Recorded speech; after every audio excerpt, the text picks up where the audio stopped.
All right, guys, welcome back to the Buck Fever podcast. I'm Noah, and this is Jake. And things might be looking a little bit different now in the podcast studio. We're in a new studio here. We moved out of the old one. It was a good spot. It was a good starting place. If you call it a studio. Right. It maybe wasn't necessarily a studio, but just a good little spot. It served what we needed it to do when we were still, trying to shoot podcast episodes and kind of doing things that way. But that was kind of, getting our start, new to the whole podcasting thing, just kind of winging it, basically.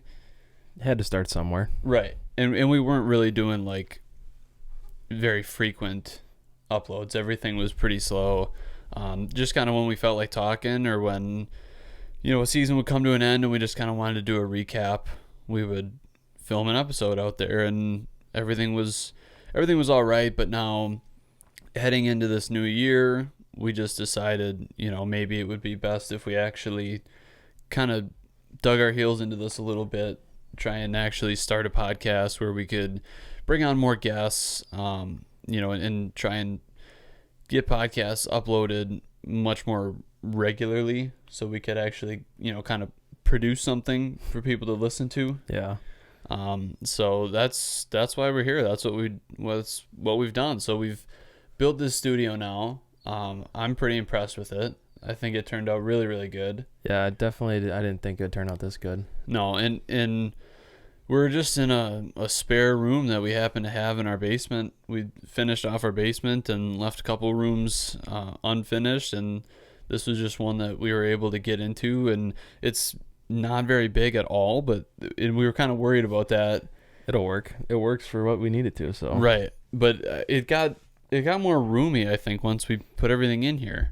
It looked like it was going to be a little bit close, a little bit tight, but yeah, just trying to figure everything out. I mean, we just kind of started from scratch. I was able to pick up some materials from work, which helped us out a ton. I mean, I got this carpet from work. A lot of the studs that we put in the walls came from work. And then we just kind of pieced the rest together. And this barnwood's pretty cool. Yeah.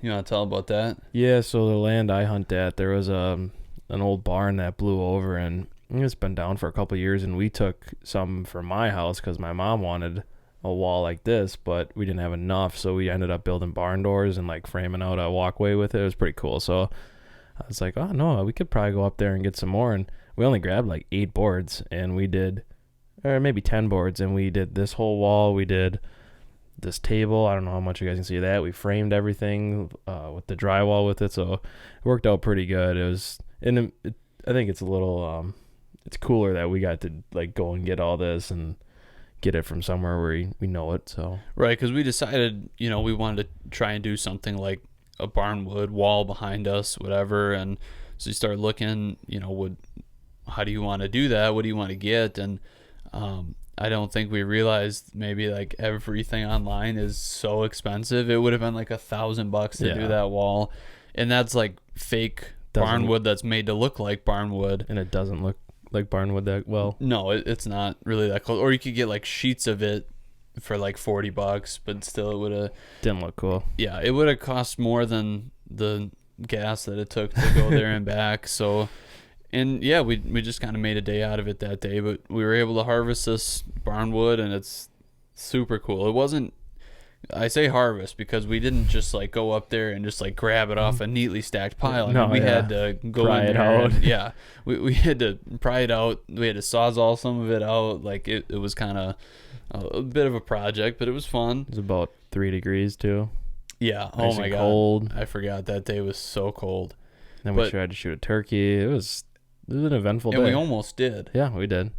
we almost shot one. We got really close, but yeah, we just were able to get this barnwood, and then we just made the most of it. We filled up that wall, and then I was like, I think we have enough that we could probably frame out the rest of the walls with this instead of doing, or like trim it out instead of doing some sort of other trim. That still would have looked good, but I think this looks a lot better. And then, so I had to rip all those boards down so we could get trim size pieces, and then we were left with a bunch of boards that were ripped on both sides that are now like 5 or 6 inches, and we were like, oh hey, we could probably finish off a nice little table here that we could put our mics on, put computers, all that stuff. So that just came together one night. We just got some measurements and ended up with this. Yeah. In like 2 hours. Yeah, we just put it together. Like, all right, we're building the table now. Let's just do it. We didn't draw anything. We just were like, oh, it should probably be about that big, and this by this by this, and yeah.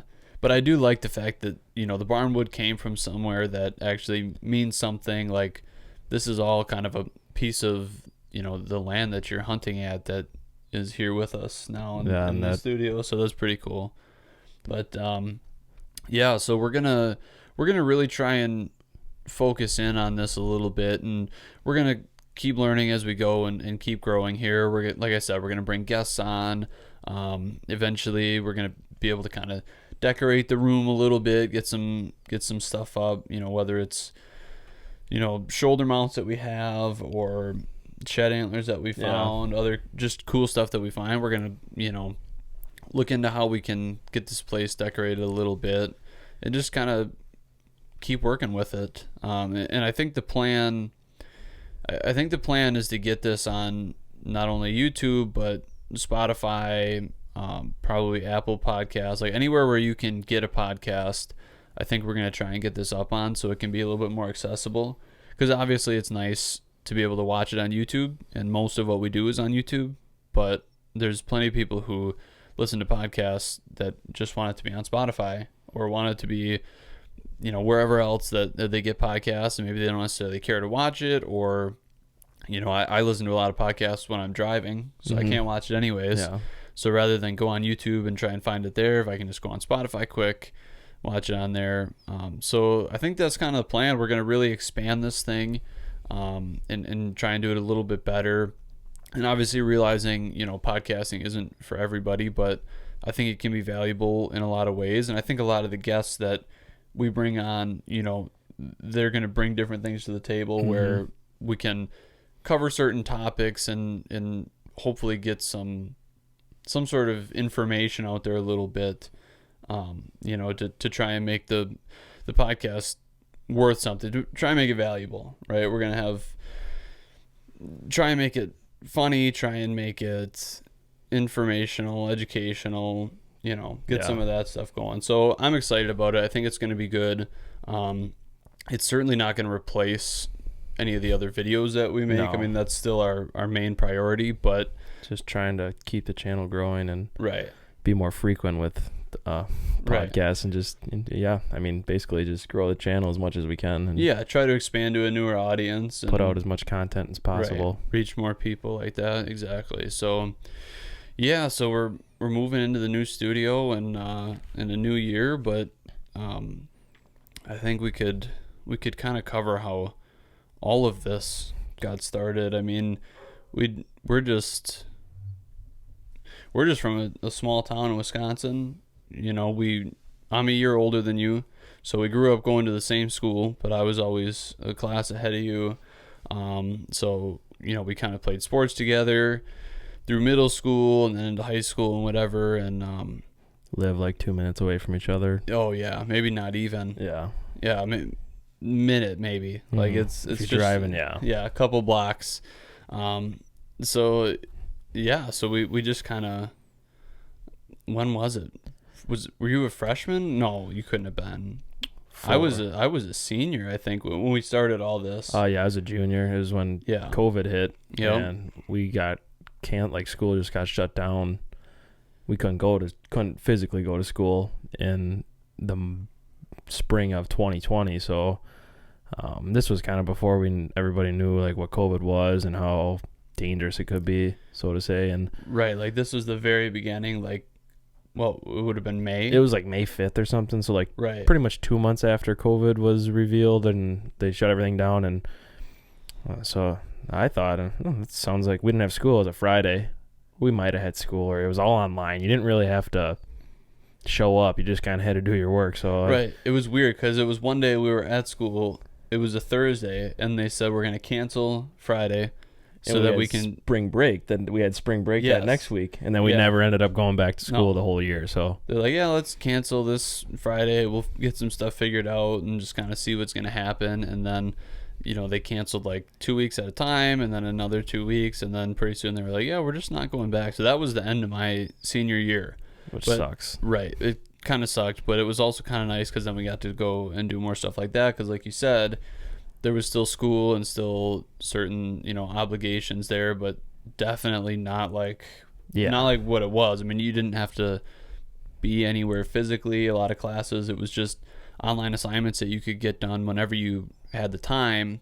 Like they would, you'd get them on a Monday and they'd be due on Friday. And if you got them done on Monday, then you didn't have anything the rest of the week.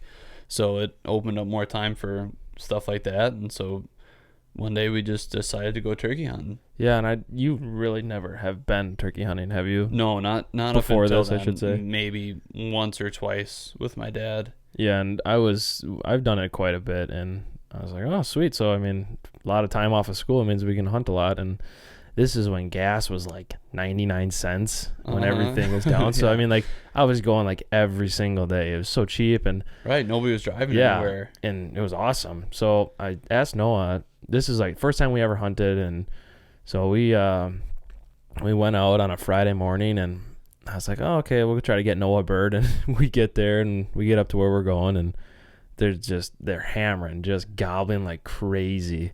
And I've filmed a little bit before then. Probably, I think I maybe had 1 or 2 turkeys on film and like a buck or 2 on my GoPro, or nothing like worth putting out. So we brought the camera along, and so right away they start gobbling, and I had 2 flew down, but they went the other way. So then we crossed the hill because we heard some going on the other side, and we were going to go after those. And we just get through the woods, and I look down, and there's 2 of them. 1 or 2? Yeah, there was one for sure yeah. that was just right there strutting. I was like, so we dropped down and threw the fan up, and he kind of came up a little bit, but he had like 5 or 6 hens with him. So then we crawled down and got out there, and I gave you, we both had turkey guns with 3.5 inch. I gave you my dad's, and it about blew your shoulder off when you shot him. And so we kind of crawled up there, and I left the camera behind because I was like, I just want to get Noah a bird. It's his first bird. I don't really care if it's on video. And right. so we crawl out there, and he comes in, and Noah shoots him at like 35, 40 yards for his first turkey. It was an awesome shot, and he's missing a tail feather and everything. And Yeah, he was a little bit beat up. I don't know. He must have been a fighter. I mean, he didn't have like the biggest spurs or anything. no, but yeah, he was a little bit disheveled. and so then we were heading out because there were still 2 birds that were like a couple 100 yards away that we could see. So we walked down the hill to go after those, and we forgot something. I don't know what we forgot. I don't remember what it was. I just remember we were like super pumped, took a couple pictures, and then we realized like, dude, it's still really early in the morning, and we heard birds all around us. So then we knew where more of them were. We're like, let's go get another one. And I guess somehow in all of that, I don't think it was the camera we forgot. I want to say it was like A fan, I think. a fan, or it was a backpack maybe with your calls in it. Yeah. It was something like that like we kind of had to go get that.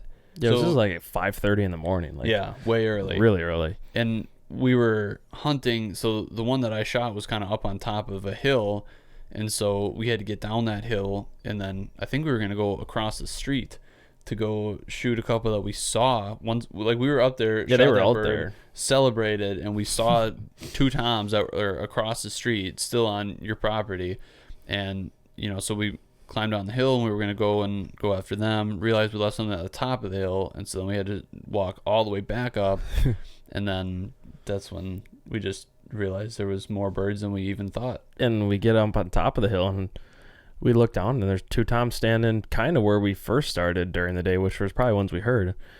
So then we're like right out in the middle of a field, just standing up. nothing. Yeah, just like playing. We were just out there jumping around, celebrating like Right. 5 minutes before this, and then thankfully Noah had the camera and I had my gun and a fan, so I kind of crawled out there a little farther than he did. He's sitting behind me with nothing, just a camera, no Just- fan, yeah. no nothing, just sitting in the field. And so I get out there and hold the fan up just like a string. They come right in. They're like running in towards us. I'm like, here we go. He's got the camera. It's perfect. And 2 of them come in, and I could tell one was limping, like he had a bum foot.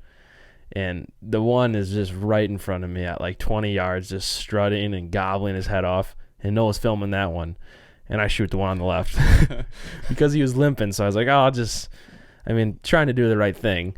Right. And I shoot him, and he's like, you missed. I was like, what are you talking about?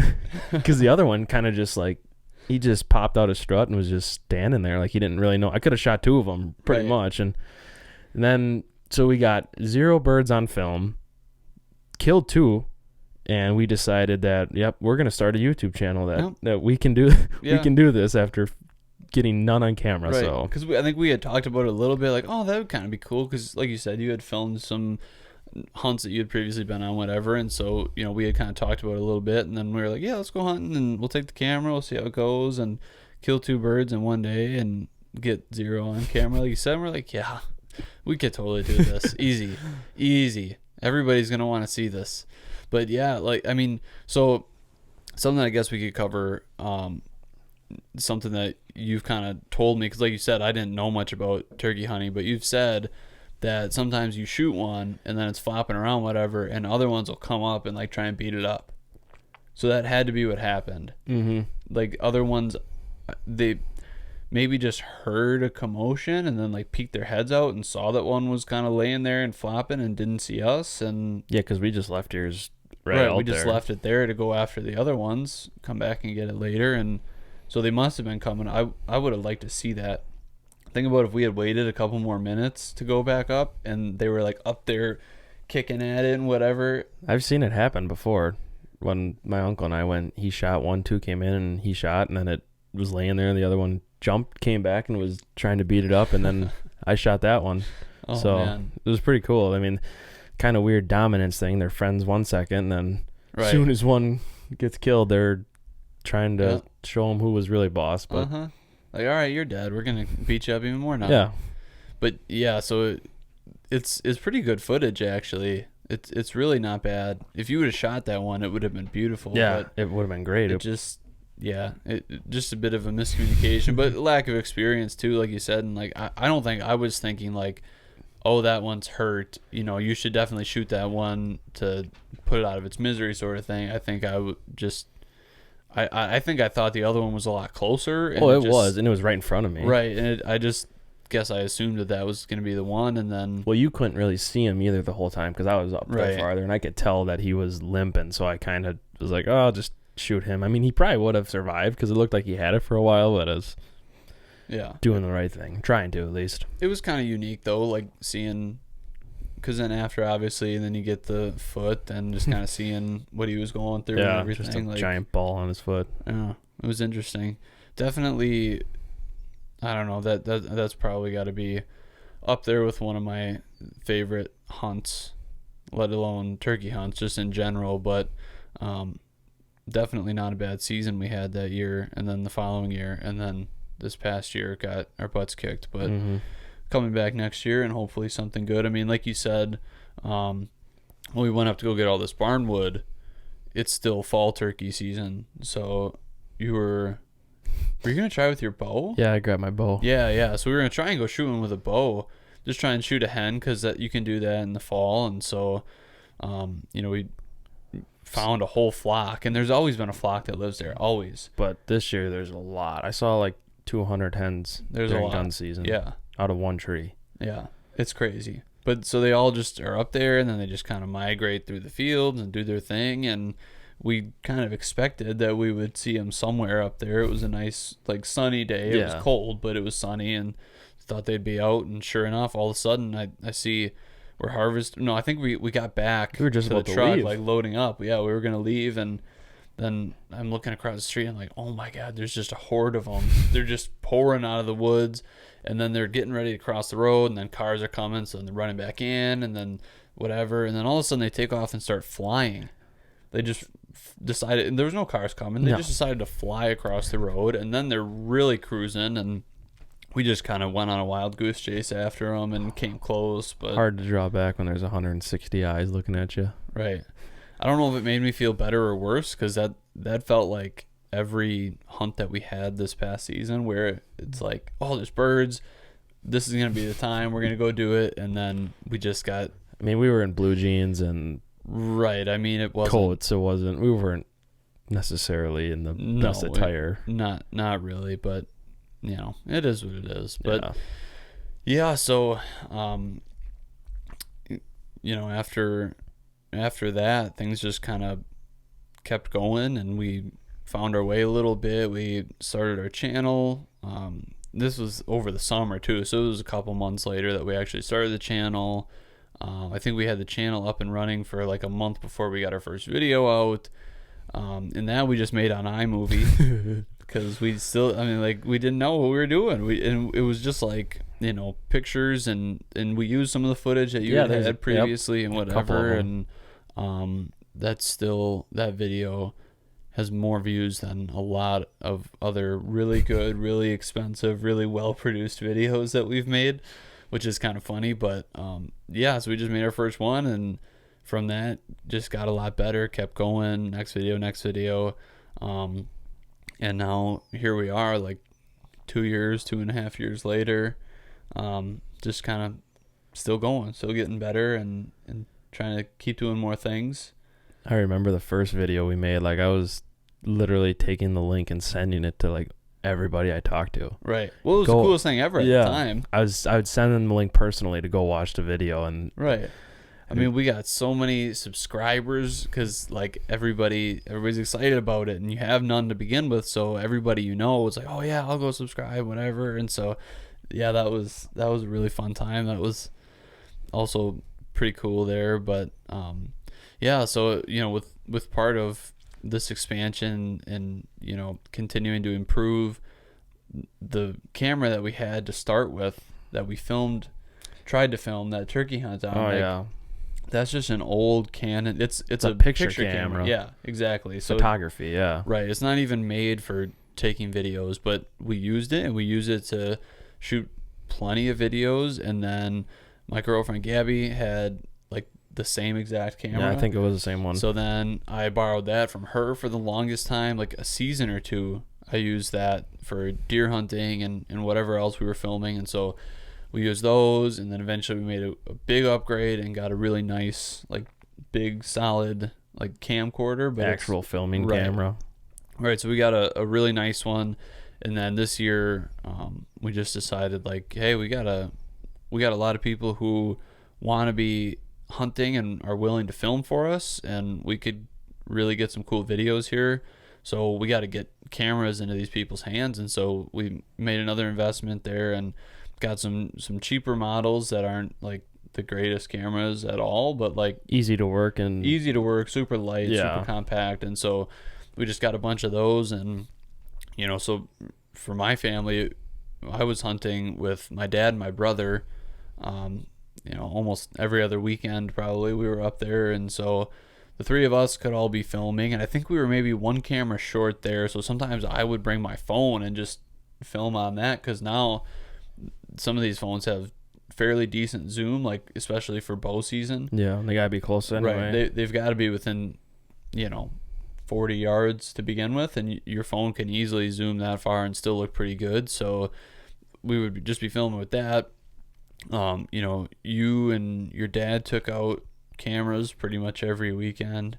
Yeah, he had one of the smaller ones, and I just stuck with the big one because I was using that for quite some time, so I was pretty comfortable with that one. And it's a little bulkier, and the camera arm is a little more complicated to set up than just the other one where you can just screw in. So right, I took that one, and I don't think I missed a weekend. Maybe besides the youth hunt, I don't think I hunted that, but every weekend I was up there, and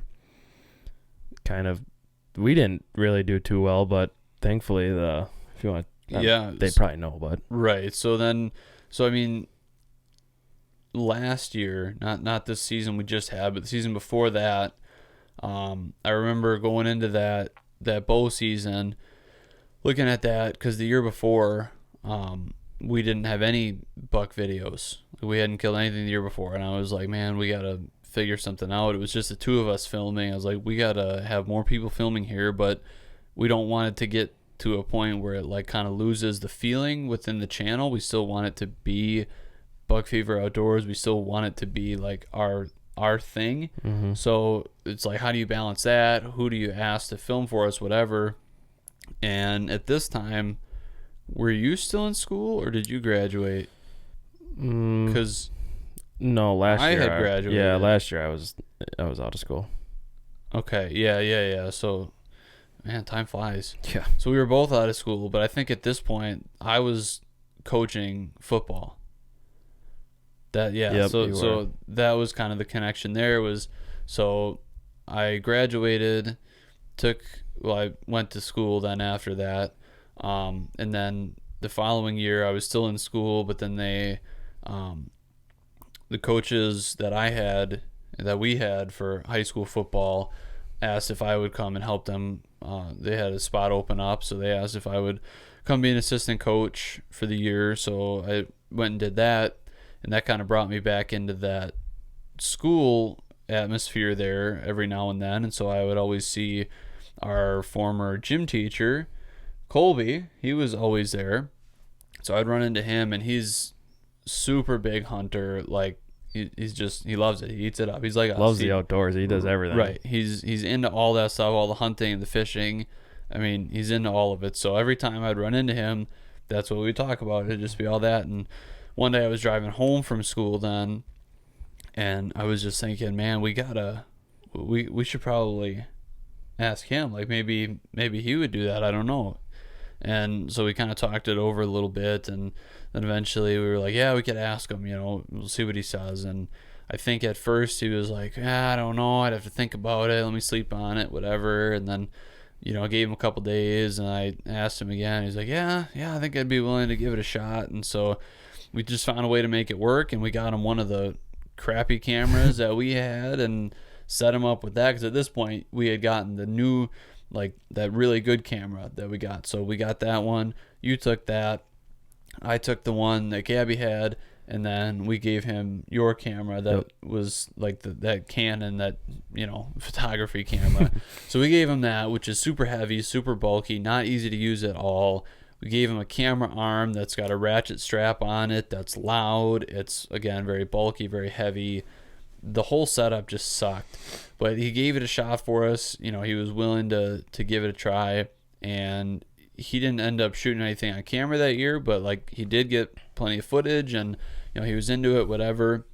And I remember him saying that year that one of his hunting buddies thought he was super into that, thought it was pretty cool. He kind of liked our channel. And I think when they were younger, they tried to. I think they tried filming, or they too. thought about it. Like they had the same idea we did, and right? Like they had GoPros and some of that stuff. So I think they were kind of thought about getting into it, but never really did. And I think, this friend of his was kind of more into it.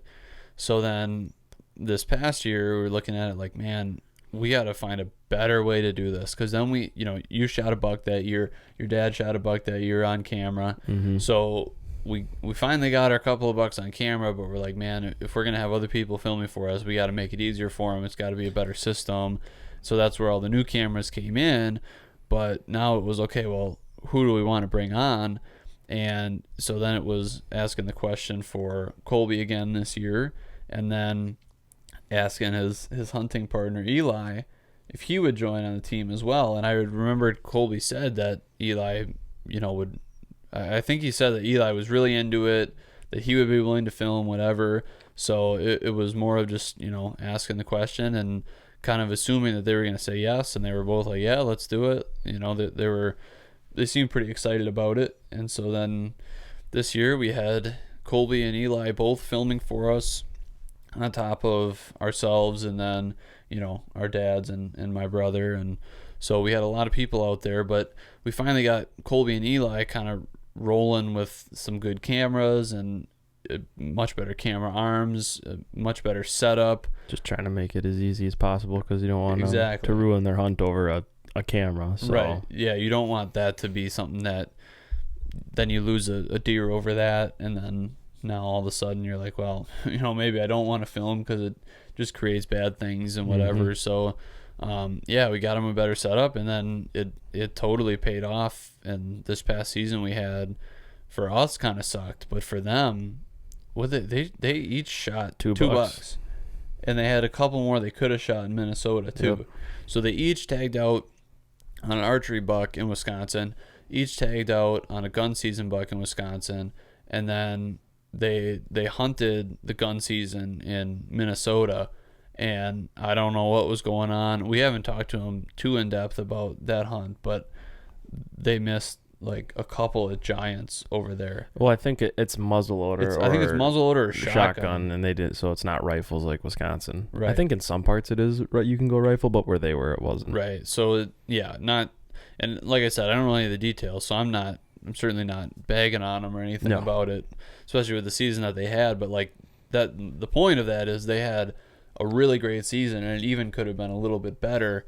But yeah, Eli started it off, so we still haven't met him in person. No. That's the crazy thing. Like we talk to him all the time, or texting him, whatever, but like we still haven't met him in person, but we got him all the stuff, and he was super happy to start. And it wasn't opening weekend. I think it was the following weekend maybe, and he just decided to go crazy. He went and sat up in a cornfield, and so he cuts down a couple of stalks, gets his spot in there, gets his camera set up, whatever, and then shoots a really good one on camera for his first time. I don't think he's ever filmed one on camera. So, and that was our first video of the year. And then what came after that? Colby's archery buck and they were together, so that always makes it better when you got someone with you to film, and that was super takes cool. the stress off of you, and it's a cool like moment to share. I mean, every time we kill something together, it's just so much better. Even when you're like with my dad, and it's just makes it a lot more worth it, in my opinion. Right. It's always good when you have somebody there with you. That like you said, it's a better moment overall, I think.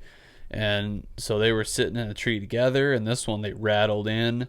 I don't think they even saw him. They were just like cold calling.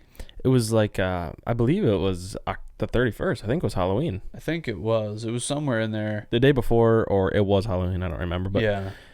And for some reason, the last couple years in Wisconsin, like prime rut, what is supposed to be prime rut, first week in November, end of October, has been stupid warm, like 60s. Like the last couple years. So it kind of stinks because, I mean, we plan to take off of work to go then. Like you take your vacation days, and my work's flexible. Like my dad and uncle, they got to put theirs in way in advance. So you take it and you can't really not take it back. So anyway, theirs was it was warm, and it was like 9 o'clock, right? And they didn't see anything, and he just let out a couple rattling sequence, and this really good buck just strolled in, and I mean, the rest is history. So they hadn't seen anything up until then, I don't think, and it was early in the morning, but maybe an hour and a half had gone by since it got light out, and they just did a little rattling sequence, and 5 minutes later this one came strolling in and got pretty close. And Colby had just gotten a new bow, so I think this was the first deer he shot. Yep, I believe with his bow, unless he shot a doe this year. That was with his other one. That was with his other one. Yep. Yeah, you're right. So first buck with his new bow, so that was pretty cool. Sitting together, filming together, that was awesome. And then this past Minnesota happens, that all goes by, and then it's Wisconsin gun season, and they were hunting a different property now. This was, I think, Colby's family, more like, because the property that they normally hunt is like they each have permission to hunt on it. I think they've had it for years. They've had it for years. Like that, they just each have permission to hunt there. It's kind of a similar situation to like what you've got going on. A little bit different, but pretty similar there. And then this other one I think is more like his family owns it, maybe his parents.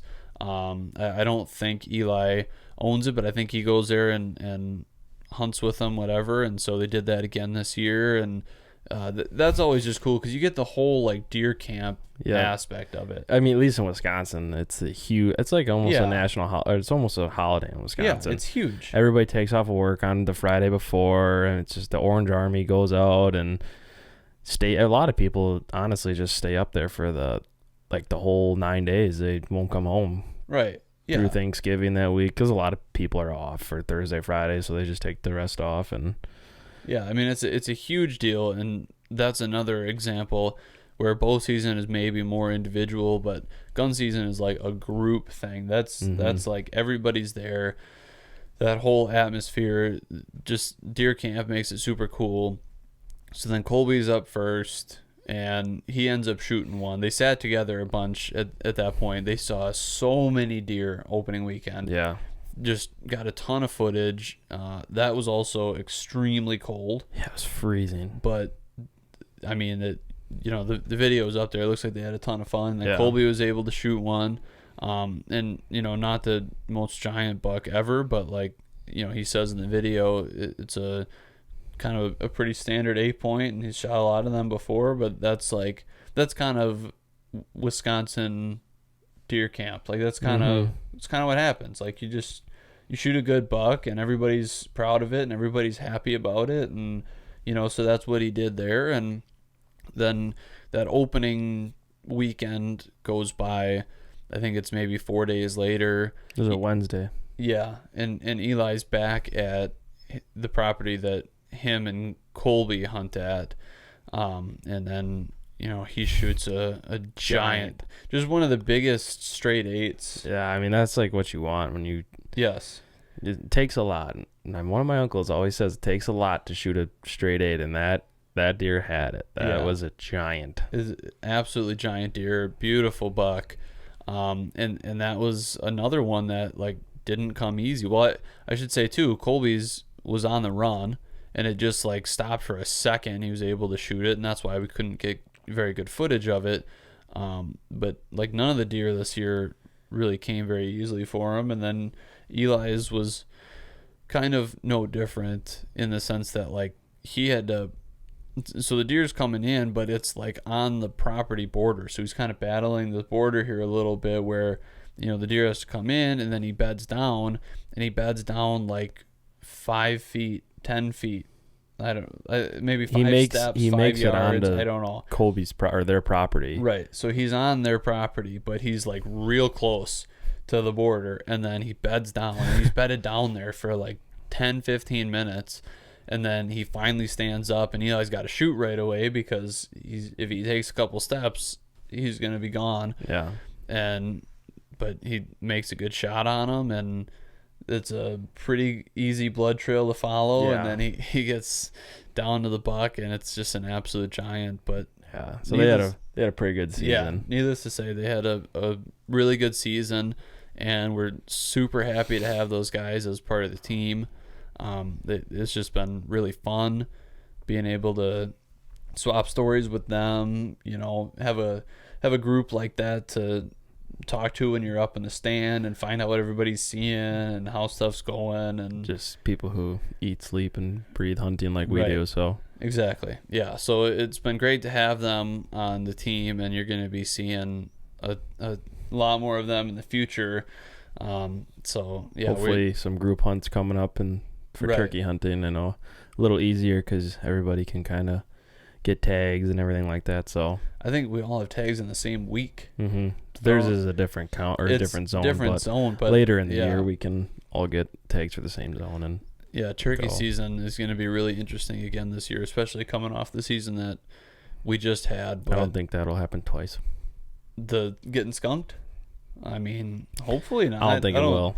I didn't think it was going to happen. Well, we didn't get skunked. Ben shot. Yeah, and we didn't really focus on like our permission spots. We were kind of almost trying out the asking for permission for everybody. Right. Like if we see one, go ask for it type thing. Yeah, we did. And a lot of public. We did a lot of door knocking and some public too, because the spots that we had permission on, like more on an annual basis, like you don't have to go and ask, like yeah, we can hunt there every year type thing.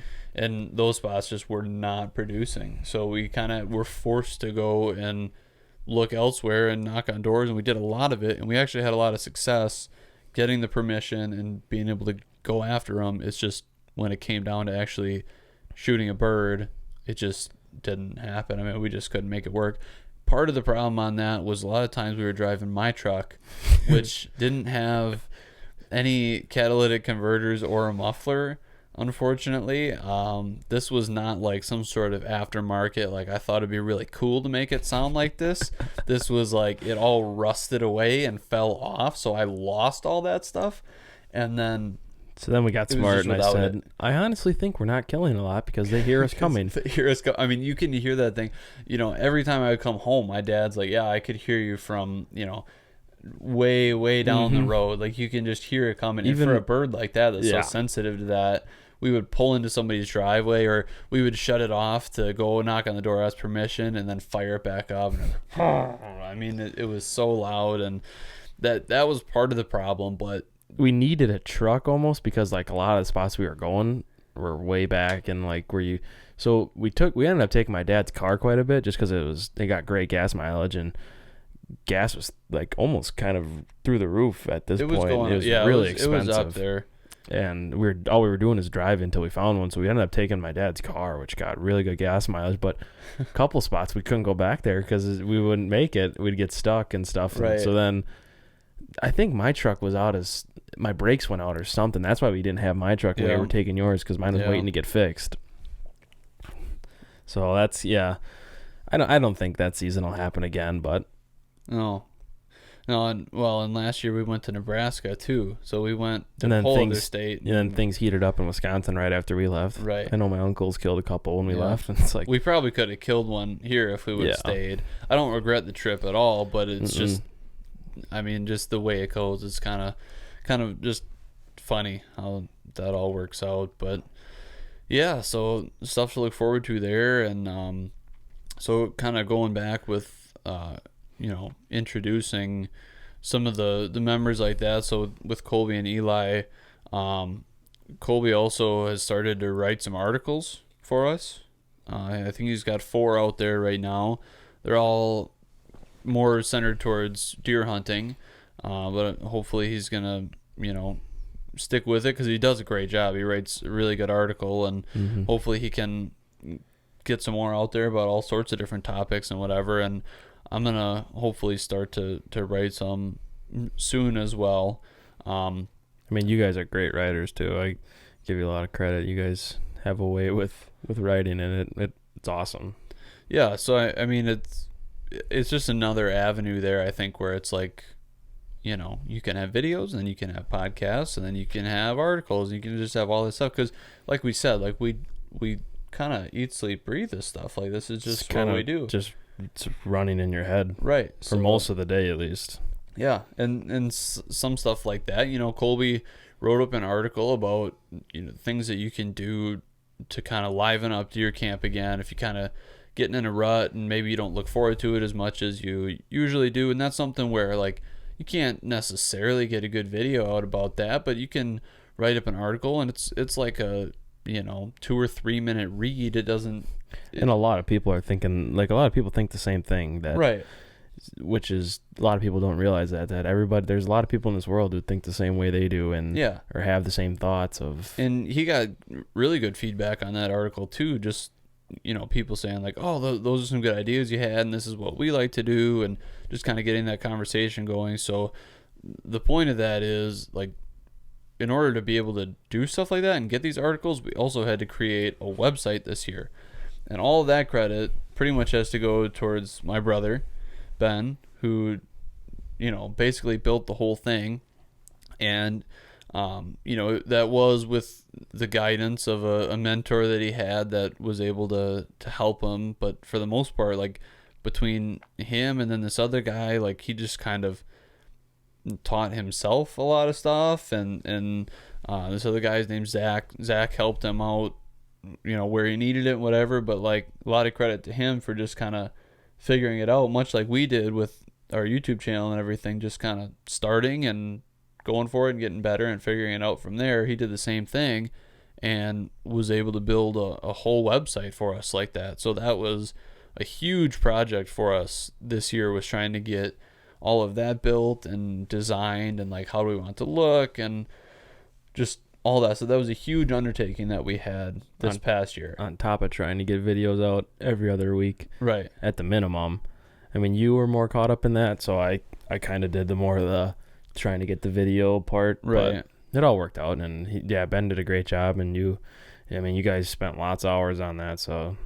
Yeah, so there's a chance there might be a way we can link some more of these podcasts onto our website. I know we have old podcast episodes that you can get to through there. We'll have to take a look at that, but I think that's probably definitely something that we want to get in there, so people who go to our website can find our podcast through there as well. So that website is buckfeveroutdoors.com. That's who we are. That's what we got. We got the Buck Fever Outdoors, and so buckfeveroutdoors.com. That's our website, and we've got, like I said, access to a lot of our videos on there. The articles are on there. We've got a bunch of our merch on there, these hats that we're wearing, the shirts, all that stuff.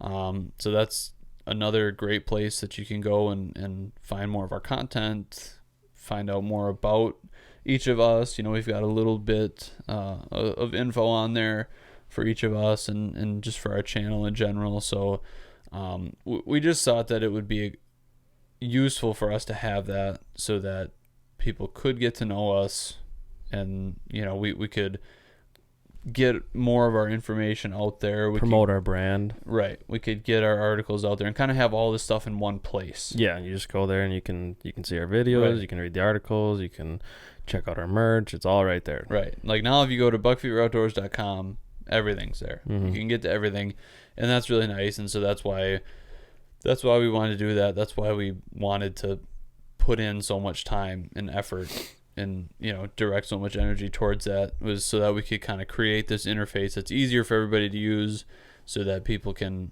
find all of our stuff. So a little bit more about some of the videos that we make. Obviously we do a lot of deer hunting, a lot of turkey hunting.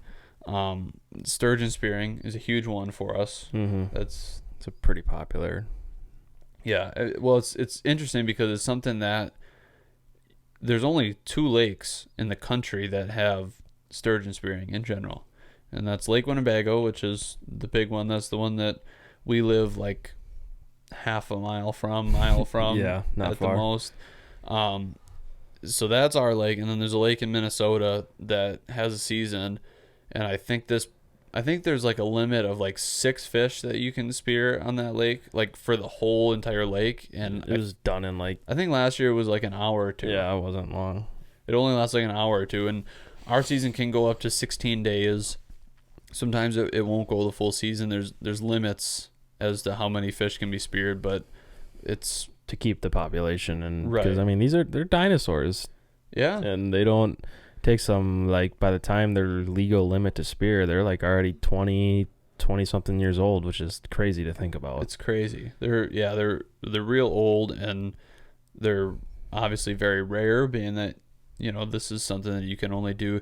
You can fish for sturgeon, you can catch them in other places, but as far as like sturgeon spearing goes, it's really just here.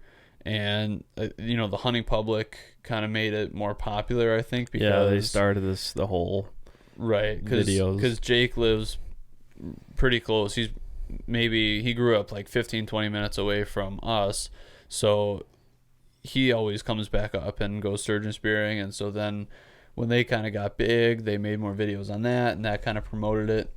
And now there's sturgeon spearing content seemingly everywhere, but yeah, we've got a couple videos out there, some pretty good ones. The first season we speared 3 fish, all on camera, all out of the same hole, all on the same day. Sweet. Which was insane. And then this past year, I finally was able to get my first fish. I mean, I shouldn't say finally, because it's pretty rare. Second year. It sucks because the first year, I think it was opening day, and we had one swim through the hole, and I was sitting with Gabby, and it was just hectic. She threw, I didn't throw. We couldn't really see it very well. The visibility was horrible, so it's like we just kind of were basically just guessing, really. Yeah. Like, it was just spray and pray. Just throw the spear and maybe it'll hit something, because just the way it came in and from what we could see, there was just really no chance of getting that one.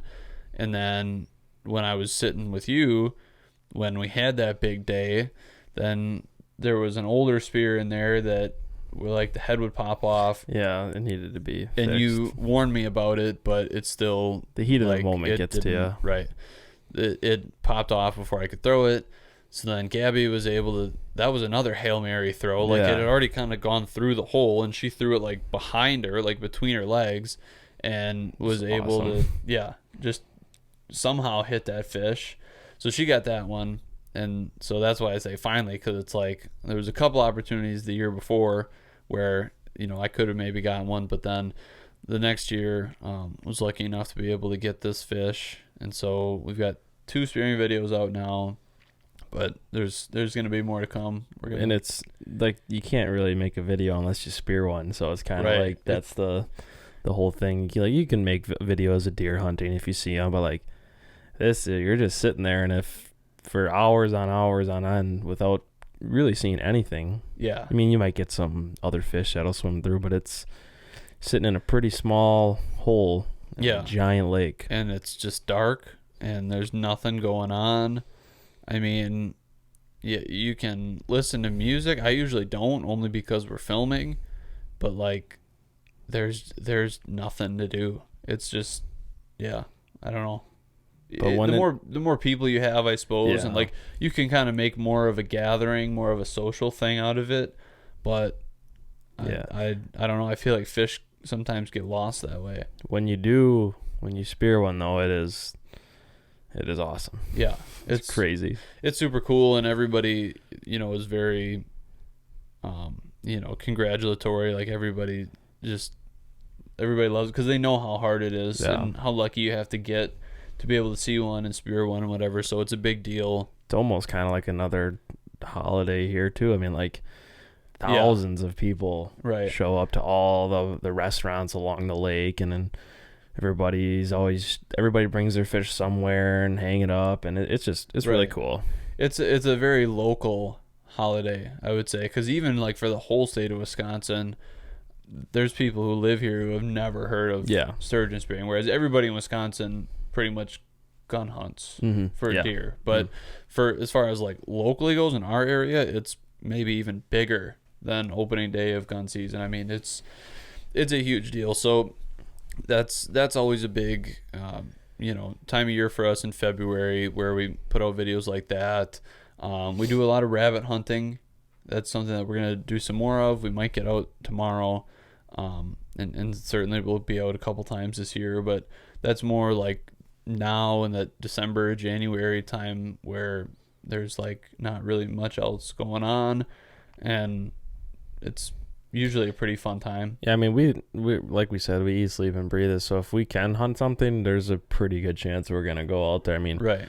we've went crow hunting, and we've tried raccoons, and which I think we're gonna try more. And coyotes is starting to become a problem on both of our properties. So I mean, we just love the outdoors. So whatever there is, we'll do it. I mean, even sucker spearing, like not many people you think would do that, but it's so much fun. And there's not many things that when we hunt that even if we don't get anything, it's always a good time. So Right. Yeah. Like you said, we just kind of whatever's open, whatever we can go for, that's what we're gonna do. Because you can't deer hunt year round. If we could, that we'd probably spend a whole lot of time doing that. Yeah. But we gotta find something to do all year, and that's kind of the beauty of what we've done here with Buck Fever Outdoors is like being able to, go year round, being able to hunt stuff year round. There's always something in season, or you go ice fishing, or you go fishing, or shed whatever. hunting. I mean, even Shed hunting without hunting. an actual,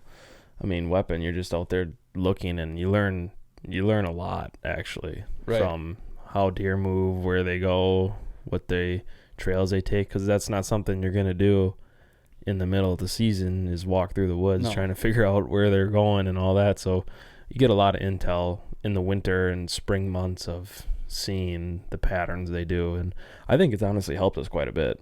I think. I mean, Blade Runner. We found his sheds like 30 yards from the tree that you killed him in the following season. Yep.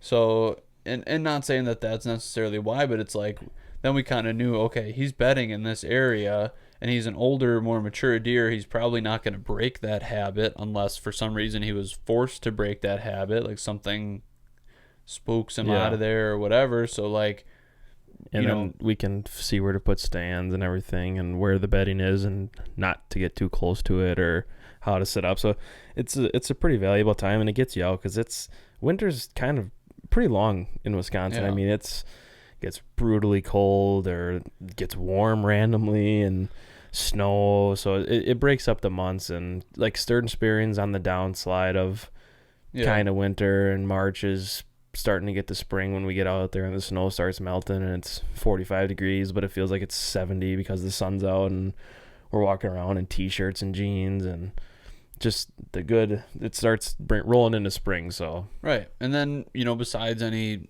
hunting and stuff like that, we try and do some other videos too where it's more like how-to stuff or like reviews or testing and stuff. We've done a broadhead test where we tested Tooth of the Arrow broadheads versus Rage broadheads, so a fixed blade versus a mechanical, and we got ballistics gel for that. So it was a cool video. It was fun. Yeah, we shot a steel drum, we shot a scapula, so we did a bunch of different stuff and testing that. I bought a new deer rifle this year, so I did a review on that. You bought a new bow this year, so a review there. And got some building. I mean, you shot a video about how to build a deer stand. There's going to be one coming up now about how to build a sturgeon shack, and that one's going to be a little bit more in depth than the deer stand one too, just because it's a little bit more specific. Yeah. So we try and do some of that stuff too, also to bridge the gap, and not everything about just focuses on deer hunting. I mean, right. We do try to do everything. Right. And not everything that we do is like, not everything about hunting is the hunting itself. Sometimes it's the gear that you need or the preparation that you need, and behind we try the scenes, right. We try to illustrate some of that stuff too as best we can, because some of that stuff behind the scenes is like that's part of the fun. Like when you talk about hunting whitetails, when you're planning food plots and you're cutting shooting lanes and hanging stands, and you're putting in water holes or whatever, like when you're kind of getting the preparations for deer hunting, that's just as fun as actually being out there and hunting them. I love when planting and trying to get things to grow and seeing like a food plot grow. Like we planted that, like we did that. That's right. That's awesome for me to see that, and then the deer use it. I mean, I've killed a couple deer out of that one plot that we decided to put in, and it's pretty cool to see it like that. Yeah, and so anytime there's things that we learn or things that we pick up on, and trying to relay that back to other people too, so that they can get a little bit better. I mean, even last year, what you learned from planting food plots, I mean, the seed differences that you had, like, and adding lime and all the stuff that you kind of just have to learn through experience.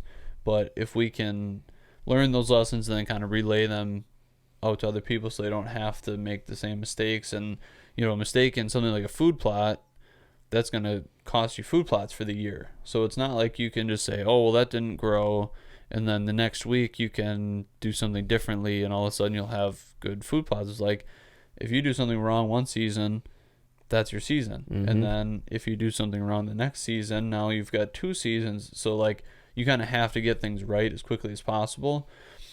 And so, with some of our how-tos and things like that, we try and do some of that.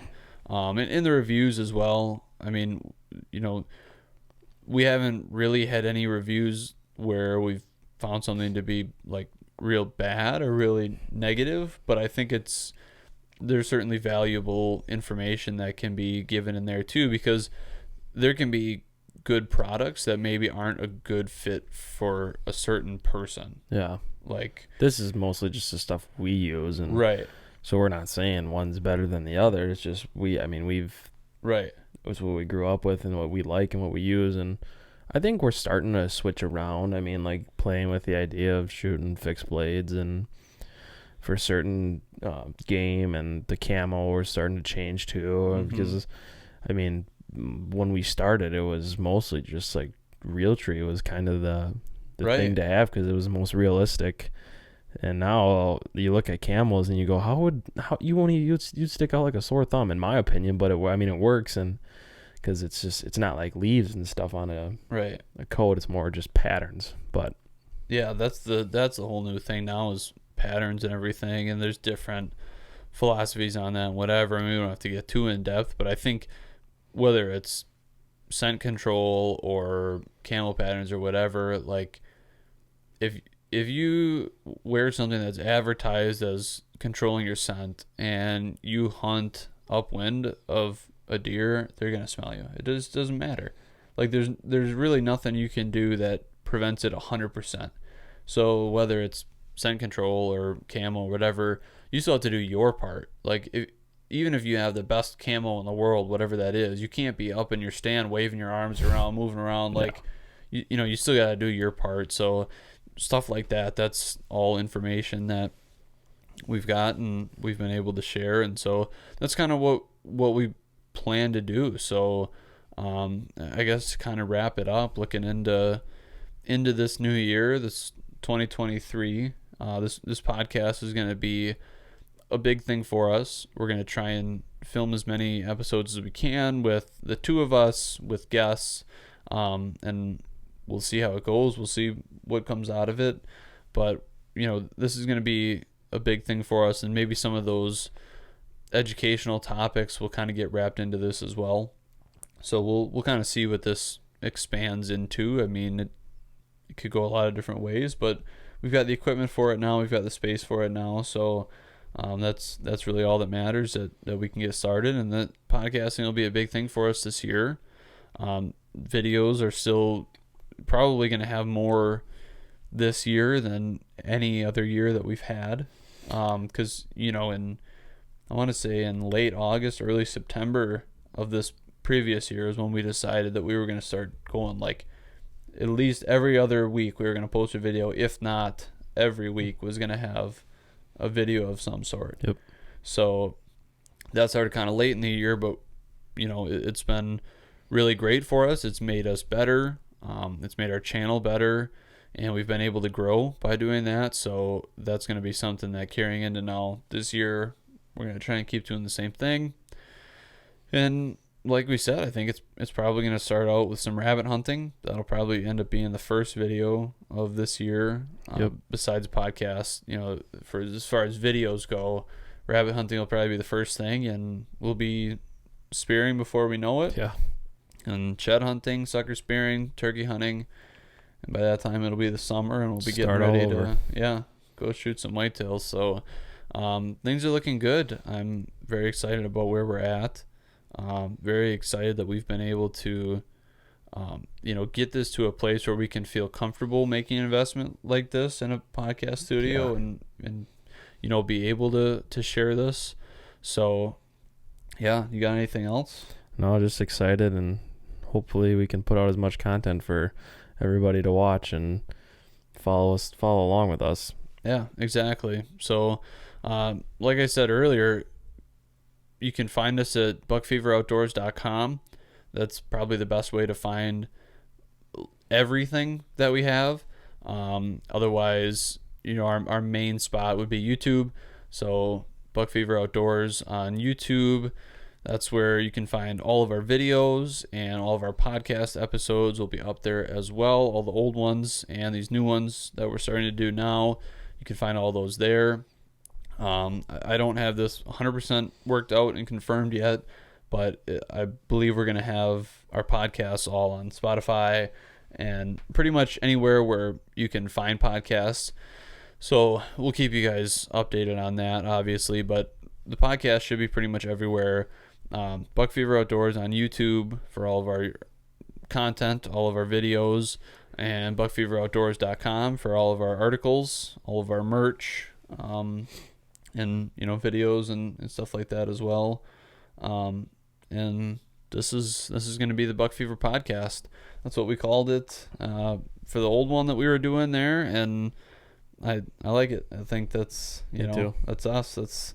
That's who we are. So episode 1 of the new Buck Fever podcast, I think it's come to an end. Mm-hmm. All right. So we'd appreciate it if you guys would hit the like button on this video, subscribe to our channel, check us out if you haven't already, and we'll see you guys next time. Thanks for watching. Thanks, guys.